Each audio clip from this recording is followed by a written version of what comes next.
Nellore corporation రాజకీయం climax కి చేరుకుంది. మరి కాసేపట్లో నెల్లూరు కార్పొరేషన్ మేయర్ ఎవరనేది తేలనుంది.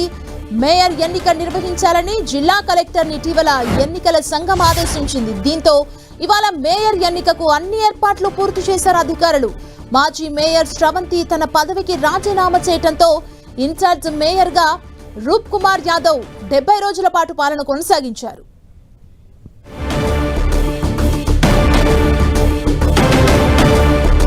ఇదే అంశానికి సంబంధించి మరింత సమాచారం మా ప్రతినిధి దేవకుమార్ అందిస్తారు. దేవకుమార్,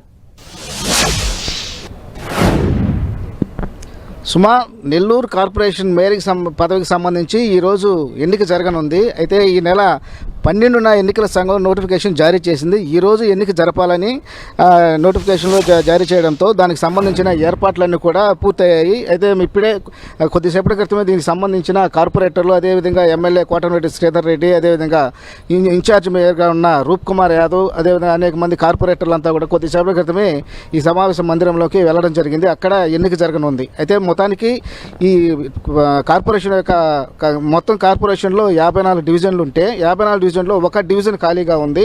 అంటే ఖలీల్ అనే కార్పొరేటర్ గతంలో 2024 ఎన్నికల్లో ఎమ్మెల్యే అభ్యర్థిగా పోటీ చేశాడు కాబట్టి అతను అప్పుడు రాజీనామా చేశాడు కాబట్టి ఆ స్థానం ఖాళీగా ఉంది. దీని తర్వాత మిగతా 53 స్థానాలకు సంబంధించి కార్పొరేటర్లు ఉన్నారు. అంటే బలాబలాలు పరిశీలిస్తే టీడీపీకి సంబంధించి 39 మంది కార్పొరేటర్లు ఉన్నారు. వైసీపీకి సంబంధించి 14 మంది కార్పొరేటర్లు ఉన్నారు. అంటే 39 కార్పొరేటర్లతో పాటు ఈ ఎన్నికల్లో పాల్గొన్న ఓటు హక్కు ఉన్న మంత్రి నారాయణ ఒకరు ఉన్నారు. అదేవిధంగా రూరల్ ఎమ్మెల్యే కోటమిరెడ్డి శ్రీధర్ రెడ్డి, అలాగే ఎంపీ వేమిరెడ్డి ప్రభాకర్ రెడ్డి, వీళ్ళకి కూడా ఓటు హక్కు ఉంది కాబట్టి వీళ్ళు కూడా ఓటు హక్కు వేసే అవకాశాలు ఉంటాయి.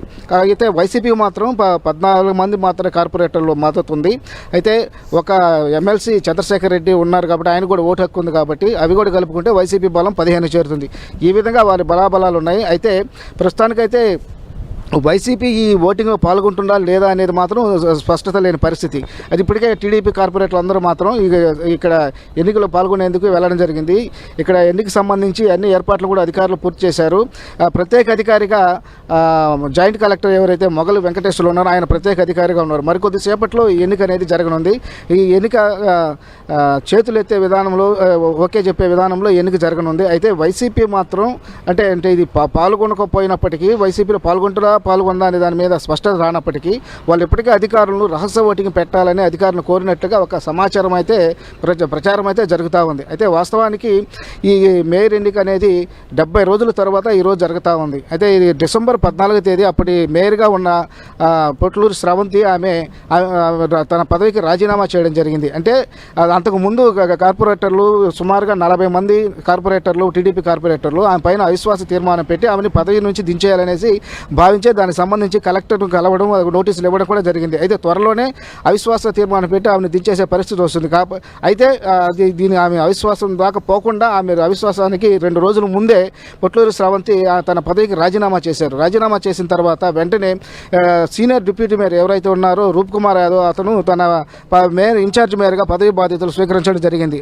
అయితే ఈ వాస్తవానికి ఇది మేయర్ పదవి అనేది ఎస్టీకి సంబంధించిన సామాజిక వర్గానికి సంబంధించిన రిజర్వ్ చేసిన పదవి.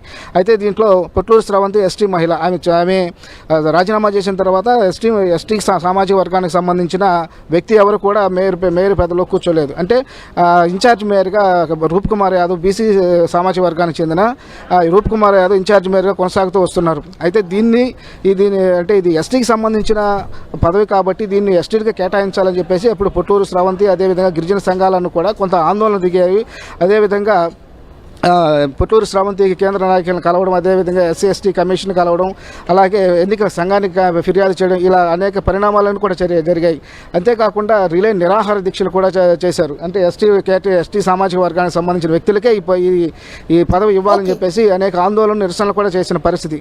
ఎటకేలకు ఈ ఎన్నికల సంఘం స్పందించింది. ఎన్నికల సంఘం ఈ నెల 14న ఒక నోటిఫికేషన్ జారీ చేసింది. అలాగే 26న ఎన్నిక జరపాలని కూడా చెప్పడంతో ఈరోజు మరికొద్దిసేపట్లో ఎన్నిక జరగనుంది. అయితే దీనికి సంబంధించి టీడీపీ మేయర్ అభ్యర్థిగా దేవరకొండ సుజాతను అంటే ఈమె 53వ డివిజన్ సంబంధించిన వ్యక్తి. ఈమెను టీడీపీ మేయర్ అభ్యర్థిగా ప్రకటించడం జరిగింది. కాబట్టి ఆమె మేయర్ పదవి చేపట్టడం మాత్రం ఆమె గెలుపు అనేది లాంఛనమని చెప్పాలి. ఎందుకంటే ఇప్పుడు వైసీపీ తరఫున ఎవరు నిలబడటాన్ని స్పష్టత రాని పరిస్థితి కొనసాగుతున్న నేపథ్యంలో దేవరకొండ సుజాత మేయర్ పరిస్థితుల్లో పుష్కలం కనిపిస్తున్న పరిస్థితి కనిపిస్తోంది. సుమా, థ్యాంక్ యూ దేవకుమార్.